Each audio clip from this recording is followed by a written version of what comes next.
Hello then. So this is part two of why are appointments to the Supreme Court so controversial, stroke, has it make it political?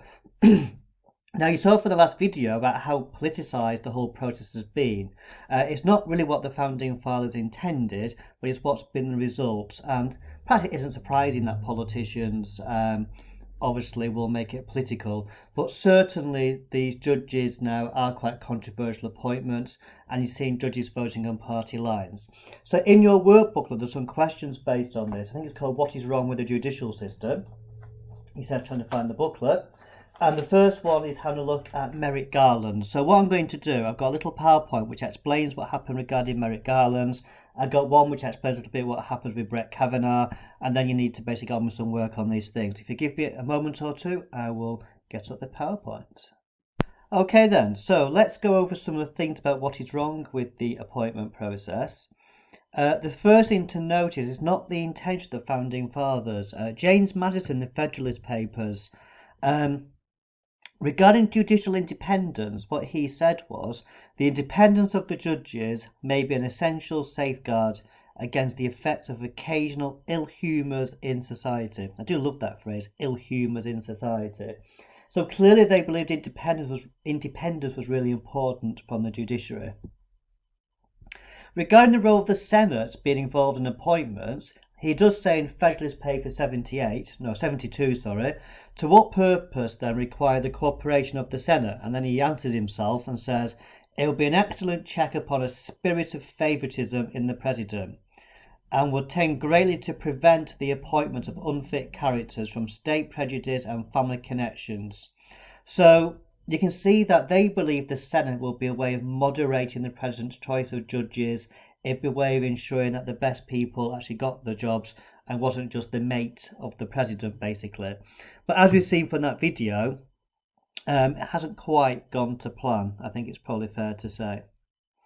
Okay, we'll come to that in a moment or two. So let's look at these two case studies first of all. So on the video, it mentions Merrick Garland. This should say 2016, not 2013, by the way.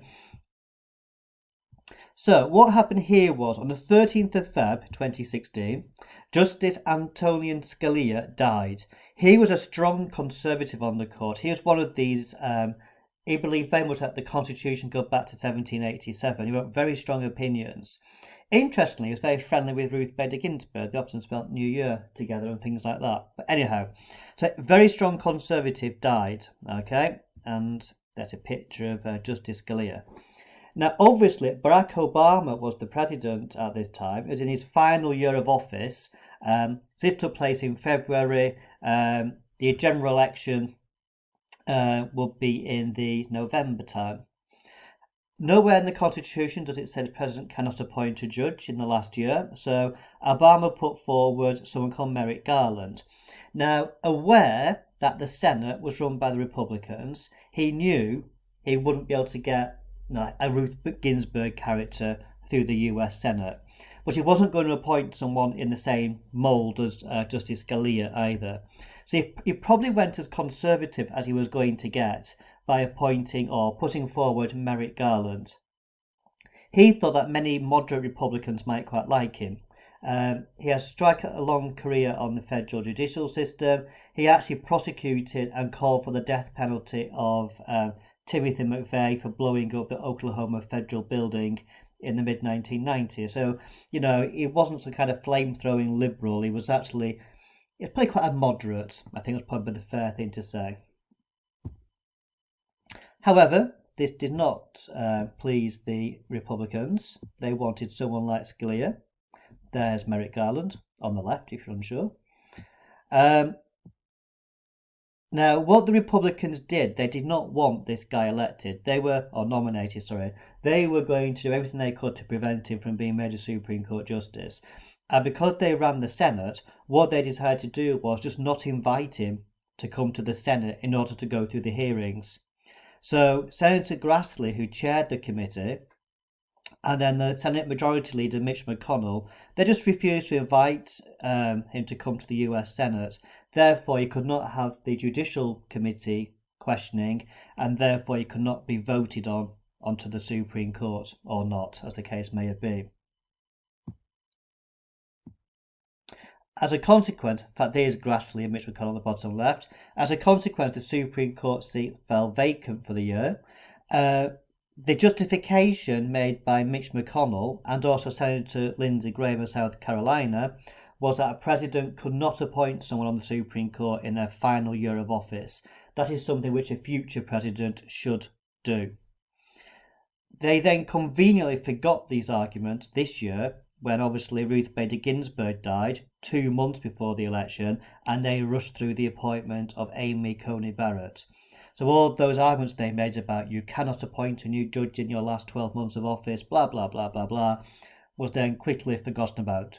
We never said that 4 years later.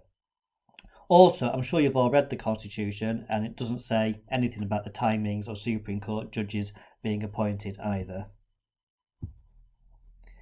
Okay, during the general election, this seat was obviously vacant, so Trump and lots of Republicans ran a lot of their election campaign stuff about filling this seat. They knew or know it's something which gets evangelical Christians worked up, because they were hoping to get another Scalia onto the court who would obviously attack Roe versus Wade and other socially liberal ideas. And so it did become a political issue during the actual campaign itself. As we know, Hillary Clinton lost that election. Donald Trump became president at the end of January. Within a week of him being made president, he officially puts forward Neil Gorsuch as his nominee, and then he was passed by the US Senate by April 2017. You can see how political this is. They did not want a liberal justice to replace a conservative justice. They used politics to prevent him being appointed by using the spurious claim that you can't appoint a judge in your last year of office and just refusing to invite Merrick Garland to come to the US Senate. Right, Brett Kavanaugh has also been very controversial. My pictures have come a bit early, never mind. In 2018, Anthony Kennedy, he was a fairly moderate member of the Supreme Court, sometimes voted with liberals, sometimes, but more often voted with conservatives. He was Reagan's last appointee. He decided to retire, and Trump nominated a far more conservative character in Brett Kavanaugh to go into the Supreme Court. As you saw from that video, some Democrats, Chuck Schumer, who is the Senate Minority Leader, he said right from the start he was going to do everything he could to stop this guy being appointed. Again, politics coming into play. There's Anthony Kennedy. Now, during the confirmation hearings in the US Senate, allegations were made against Brett Kavanaugh that he sexually abused someone whilst he was in high school by someone called Dr. Christine Blasey Ford.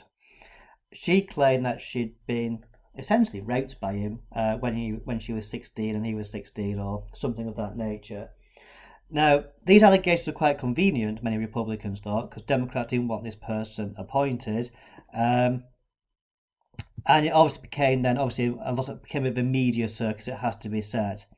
Now, the Senate Judiciary Committee, they invited Christine Blasey Ford to come to the Senate to answer questions at the Senate Judiciary Committee about these allegations 30 years earlier. Can you really imagine if you've been sexually abused or think you've been sexually abused when you were like 16 or 17 and then had to go in front of a lot of white men in the US Senate to be asked questions about this, not in the court of law, but on the Senate Judiciary Committee? This has echoes, by the way, to Clarence Thomas in 1990. When he was going through his confirmation hearings, there were allegations made by someone called Anita Hill that he had abused her, and she went up before the committee to have all these questions. The Republicans in the end decided to have a 1 week break in the confirmation hearings to allow the FBI to do an investigation. What the FBI could do in 1 week of allegations 30 years previously is, not very much. When the FBI didn't come back with any information, they then pressed ahead and voted for him to be confirmed onto the Supreme Court. All the Democrats, apart from one, rejected him. All the Republicans, apart from one, voted for him. Again, very partisan. And during the midterm elections that year, Brett Kavanaugh's confirmation came up for those Democrats in conservative states like Heidi Heitkamp in North Carolina, North Dakota, for example. Republicans ran strong adverts against her, saying she voted against Brett Kavanaugh. She's just a stooge of the Democrats, etc., etc.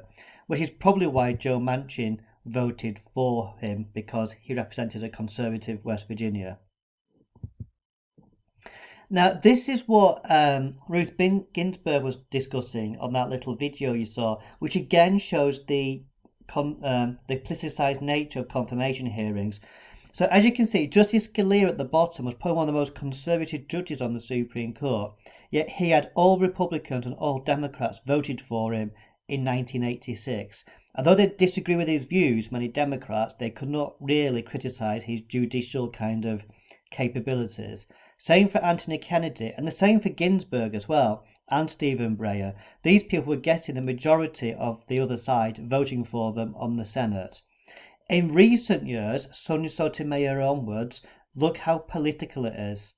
Very few Republicans voting in favour of Sotomayor and Kagan, virtually no Democrats voting for Barrett, Kavanaugh and Gorsuch. This again highlights the partisan political nature which Supreme Court nominations now attract. And what I'd like to do with that in mind, this could well be an exam type question, and in your booklet I've done like a table that says what's wrong, in what way is it political, and it's got like 3 or 4 headlines on there, or headings on there. They could well be type of paragraph kind of themes, couldn't they? Use the Bennett textbook, and you need to basically complete that table using what we just discussed now, using what's in the Bennett book. The very final one says pressure groups making it political. I think Bennett talks about the media, so do pressure groups and the media. And I'm just trying to find what page it is in the Bennett book. Just give me a moment.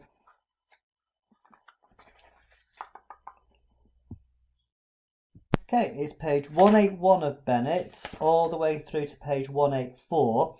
Question 3 on there, or the very last question on there, is about why is it so important. You notice there's a heading in the Bennett book called Why is Supreme Court nomination so important? So read that bit to answer that question as well. So all that needs doing for Monday, and then we'll have a nice chat about it on our Teams lesson.